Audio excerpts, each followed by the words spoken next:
ఆ దేవుణ్ణి మనసారా కోరుకుంటున్నాను. నాన్నగారు ఆనందపడుతున్నారు. Your brother is happy, your mother is happy, so am I happy. I wish you all the luck for many more films. Just మీరు ఇలాగే మీ దర్శకుడిని నమ్ముకుంటూ ముందుకు వెళ్ళిపోండి. All the best brother, thank you so much. And అలాగే రామ్ నితిన్, నేను mad 1 చూసినప్పుడు ఐ ఫెల్ట్ దాట్ ఎస్ యంగ్గా ఉన్నారు, నేను ఒకప్పుడు ఎలా ఉండేవాడినో అలాగే ఉన్నారు.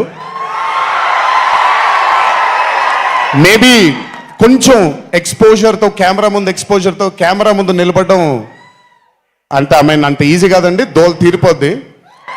మీ ముందు నిల్చొని మాట్లాడటం ఎంత దోల తీరిపోద్దో, కెమెరా ముందు కూడా నిల్చోవడం అంతే దోల తీరిపోద్ది. త్రివిక్రమ్ గారిని అడగొచ్చు మీరు.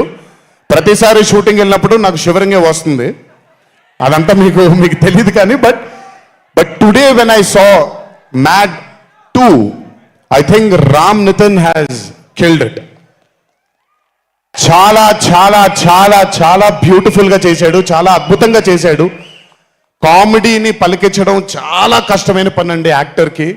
అందుకే నేను అదర్స్ 2 చేయట్లేదు, కొంచెం భయపడుతున్నాను మళ్ళీ జీవితంలో కామెడీ వస్తుందో లేదో అని. But amazing Ram Nitin, way to go brother, చాలా లాంగ్ ఫ్యూచర్ ఉంది మీకు, కీప్ ఇట్ గోయింగ్. నాకు మామూలుగా 2011లో పెళ్ళైంది నాకు.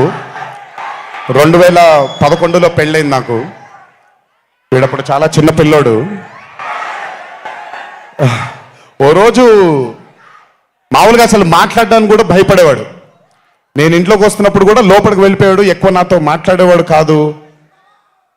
సో నేను కూడా చాలా ట్రై చేసేవాడిని, వీడేం మాట్లాడేంటి నాతో, వీడు కదా మాట్లాడాలి.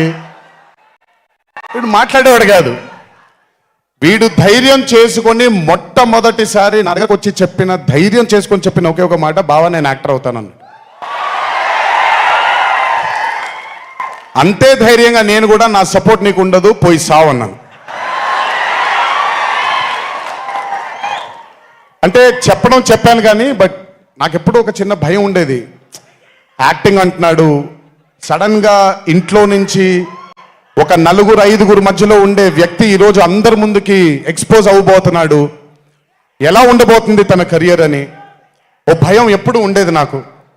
కానీ ఏ రోజు నాకు వచ్చే ఒక సీన్ కానీ, నేను ఇలా చేద్దాం అనుకుంటున్నానని కానీ ఏ రోజు చెప్పలేదు. ఎందుకంటే నేనన్నా నాకేమీ చెప్పొద్దు నితిన్, నీకు కావాల్సింది నువ్వు చేసుకో, ఆ ఫ్రీడమ్ నీకు ఉండాలి లైఫ్లో, ఒకళ్ళ షాడో ఒకళ్ళ మీద పడకూడదు నితిన్ అని. తను ఏ రోజు నన్ను ఎప్పుడు అడగలేదేది, తను చేసుకుంటూ వెళ్ళాడు. ఈరోజు చాలా గర్వంగా ఉంది తను చూసి.